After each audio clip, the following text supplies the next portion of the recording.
Bonjour tout le monde, j'espère que vous allez bien, en tout cas moi ça va nickel, et aujourd'hui nous sommes partis pour effectuer donc le commentary sur le contre-la-montre de Grésy. Voilà, il s'est déroulé le dimanche 23 avril, donc voilà, juste 2 jours après donc la fin de mon stage à la Londe-les-Morts que vous pouvez retrouver en vidéo. Et donc voilà, ce contre-la-montre est un contre-la-montre de 9,4 km avec environ 244 mètres de dénivelé. Donc voilà, un contre-la-montre qui est quand même assez roulant dans sa première partie. Puis ensuite, nous avons une bosse sur la fin du parcours. Et donc ça y est, me voilà parti sur ce contre-la-montre.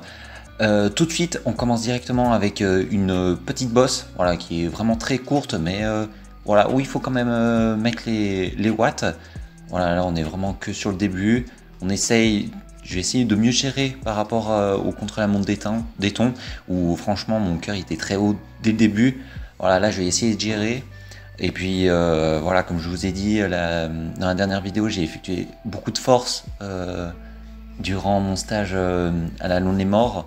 Et donc je vais utiliser cette force pour essayer d'avancer le plus vite possible. Donc là ça y est, je commence à prendre mon rythme, même si on peut voir que je force énormément. Je suis aux alentours de 65 tours par minute. C'est vrai que ça c'est pas beaucoup, même si voilà, il faudrait tourner plus autour des 80-85, même voire plus. Et là c'est vrai que c'est pas beaucoup, mais en fait c'est comme je cours moi, j'ai beaucoup, du moins sur mes sorties d'entraînement, je tourne aux alentours de 70-75. J'ai l'habitude en fait de tourner autour de ces zones-là. Du coup, c'est pour ça que ce n'est pas très haut non plus. Et donc là, on se retrouve directement sur le haut de la première bosse. Voilà, avec mon cœur qui est aux alentours des 170. Donc ça y est, je commence un peu mieux à gérer mon effort, en sachant que mon maximum c'est 192 BPM. Donc j'en suis encore loin. Et donc là on est parti sur une phase de ce contre-la-montre où c'est plutôt vallonné, où des fois ça va plus être descendant, des fois montant, où il y a aussi un peu de plat. Donc on est toujours en prise, et c'est vrai que c'est un contre-la-montre que j'ai plutôt aimé faire par rapport à celui d'Eton, où c'est vrai que celui d'Eton était plutôt plat sur sa première partie avec quelques bosses, mais voilà, rien de flagrant. Là il y a quand même beaucoup plus de dénivelé. Il y a une belle bosse à la fin vers l'arrivée, donc ça me correspondait un peu plus et j'ai vraiment pris du plaisir à effectuer ce contre-la-montre. Donc ce qui n'est pas ma qualité première, c'est plutôt plaisant en tout cas. Et sur son contre-la-montre, j'avais comme pour objectif de me faire celui-ci en moins de 20 minutes. J'avais regardé les précédents résultats, donc ceux de l'année dernière, et j'avais vu que si je faisais ce moins de 20 minutes, je tournais aux alentours de la 30e position en termes de classement. Donc je me suis dit que c'était plutôt pas mal pour moi, vu mon niveau, voilà, pour ma première année de compétition. Je me suis dit que c'était plutôt pas mal. Donc on va voir si je vais réussir à effectuer cela sous les 20 minutes. Et donc là, comme je vous dis, on est sur une partie voilà, bien descendante, après avoir énormément quand même monté. Ça fait descendre un petit peu le cœur. Ça, voilà, nous fait reprendre de la vitesse, donc ça c'est plutôt pas mal. Mais vous pouvez voir que je gère plutôt bien mon effort. En tout cas, c'est ce que je vois en regardant. Voilà, j'essaye de tourner aux alentours de 160, autour des 170 BPM, qui est un effort que je peux pas tenir certes longtemps, mais voilà, autour des 20 minutes, c'est plutôt gérable pour moi en tout cas. Voilà, surtout que j'avais reconnu toute cette partie vallonnée, plate, quasiment plate, jusque plus tard, de toute façon vous allez le voir dans la vidéo, on va prendre un virage à droite et on va commencer cette bosse. Donc cette bosse, je ne l'ai pas repérée, j'avais vu son profil où ça tournait aux alentours des 5% avec des passages 7-8%. Donc je savais qu'il fallait pas trop que je me donne trop à fond sur cette partie plane, donc c'est pour ça que je gère bien mon effort. Et ensuite je vais essayer de tout donner sur la deuxième partie. Et là, vous pouvez très bien voir, donc là, nous sommes au bout de 10 minutes, alors un peu plus de 5 km. Et là, nous sommes sur une partie qui est quasiment plate, voilà, où ça doit monter un tout petit peu. Et je tourne à 68-70 tours par minute. Donc c'est vrai que je tourne très peu les jambes, voilà, je mets énormément de force. Donc peut-être que je vais le payer sur la fin de ce contre-la-montre. Mais c'est vraiment quelque chose que je dois travailler, voilà, travailler cette vélocité et aussi la force, voilà, soit que je fasse soit l'un ou soit l'autre à l'entraînement, mais pas, on va dire, les deux combinés ou ni un pas assez ni l'autre pas assez. Voilà, il faudra vraiment que je me fasse des phases ou voilà, des blocs spéciaux en tout cas. Et donc là ça y est, nous arrivons quasiment au pied de la bosse. Voilà, nous sommes à 6,5 km, donc il nous reste un peu moins de 3 km et ça y est, voilà, on prend ce virage à droite en épingle, on fait quasiment un demi-tour et c'est parti donc pour cette bosse donc, qui doit effectuer un peu moins de 3 km, voilà, 2 km 800 pour 150 mètres de dénivelé. Et voilà, je vais vraiment tout donner, montrer que c'est cette partie-là que je préfère. Et directement, on voit au niveau du cœur, je passe directement à 180 BPM. Et là, je vais essayer vraiment, comme je vous ai dit, de tout donner. Et pour passer sous cette barre des moins de 20 minutes, voilà, il me reste un peu plus de 7 minutes pour en finir. Et cette première partie n'offre pas beaucoup de pourcentage raid. Voilà, on a bien à peine de commencer la bosse, qui a un petit replat, un petit peu même descendant, mais directement on va bien remonter et plus tard un peu plus on va arriver dans une forêt où là les pourcentages vont être un peu plus conséquents, voilà, autour des 7-8%.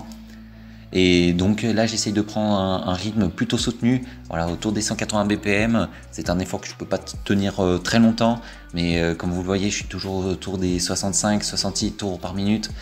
Voilà, j'ai effectué énormément de force durant la semaine précédente. Voilà, vous pouvez, comme je vous dis, revoir la vidéo où du lundi au vendredi, on était 5 jours partis à la Long-les-Morts où j'ai effectué donc beaucoup de force et j'ai peut-être pas eu le déclic à monter des dents pour plus tourner les jambes. Et donc là, ouais, je tourne autour toujours des 70 tours par minute, même moins à certains moments. Donc c'est peut-être pas très optimal en tout cas. Mais voilà, j'essaye de tout donner. Là, nous sommes autour des 20 km/h à 5%. Donc pour moi, c'est plutôt pas mal. Ça aurait été intéressant de pouvoir voir les watts que j'ai fournis durant cette bosse. Malheureusement, je n'ai toujours pas réussi à mettre sur la vidéo. Il faudra vraiment que je trouve un moyen parce que c'est vraiment beaucoup plus intéressant que de parler en vitesse parce que voilà, c'est beaucoup influencé par le vent, la pente, tout ça, vous connaissez en tout cas. Mais voilà, pour vous donner des chiffres, j'ai effectué cette bosse donc en un peu plus de 8 minutes pour 180 BPM de moyenne avec plus de 280 watts donc, de moyenne sur cette bosse. Donc voilà, c'est plus haut que ma FTP, ce qui est normal. Et voilà, comme je vous ai dit, j'ai vraiment tout faire et me donner à fond pour passer sous cette barre des 20 minutes. Et là, on est donc dans cette petite partie boisée où, voilà, là, franchement, la pente, commence à être dure, voilà, autour des 7, 8, 9%, voire même d'habitude. Donc, c'est quand même plutôt compliqué de trouver un rythme. Surtout, je suis toujours, voilà, 66-67 tours par minute. Voilà, je pense que monter une dent, là, ça aurait été la bonne chose à faire pour reprendre de la vitesse et, on va dire, retrouver un deuxième élan. Et surtout à ce moment de la course, je ne savais pas trop où j'en étais, combien il me restait. Je savais qu'il me restait un peu plus de 1 km, mais je ne savais pas trop exactement. Voilà, comme je vous ai dit, j'ai pas eu le temps de faire cette bosse en reconnaissance. Donc j'étais on va dire un peu perdu, je savais pas trop combien il me restait. Et donc là ça y est, on rentre dans le dernier kilomètre, même moins de 1 km. Il doit me rester 800 mètres, un truc comme ça, en moins d'1 minute 30. Alors est-ce que ça va y passer? Je ne sais pas, on va voir. Mais là, à ce moment-là, c'était vraiment très très dur. Voilà, toujours sur des pentes à 6-7%, où je force, mais d'une manière, autour des 60 tours par minute. Franchement, je ne dois pas être beau à voir. Et d'ailleurs, je viens de le remarquer un instant, mais ne vous fiez pas à la durée qui est indiquée en haut à gauche, parce que j'ai lancé donc le chrono 55 secondes juste avant, donc il faudra enlever 1 minute à peu près. Donc là, je dois être autour des 18 minutes 30. Il doit me rester encore 1 minute 30 pour finir sur ce chrono. Voilà, il doit rester 400 mètres, un long virage à droite, puis un petit virage à gauche. Et là, j'aperçois enfin des concurrents que je vais rattraper. Mais là, sur la gauche, vous pouvez voir un cycliste qui est en train de me doubler. Et par rapport à ma cadence de pédale, je regardais comme il tourne vite les jambes. Là, voilà, c'était vraiment un spécialiste. J'ai parlé avec lui après, il m'a dit qu'il n'avait pas fait un très bon chrono. Je crois qu'il a terminé dans le top 5. Donc, plutôt une très belle performance. Et donc ce cycliste que je double là, non je crois pas, voilà c'est pas lui qui participait, mais voilà celui de le prochain, il participait, il est parti 1 minute avant moi, donc voilà je suis plutôt content, j'ai rattrapé un cycliste. Et l'arrivée on n'arrive pas à l'apercevoir, mais elle est tout au bout vers la gauche. Voilà, là il doit me rester à peine 200 mètres.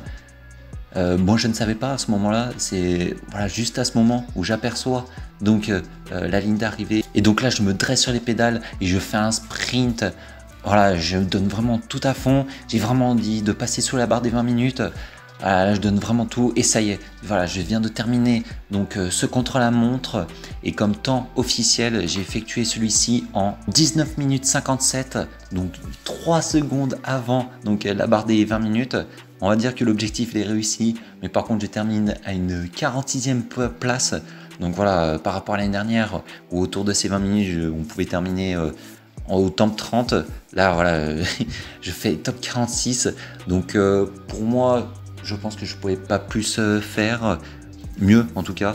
Peut-être voilà, peut-être si j'aurais descendu des dents, j'aurais peut-être gagné 30 secondes.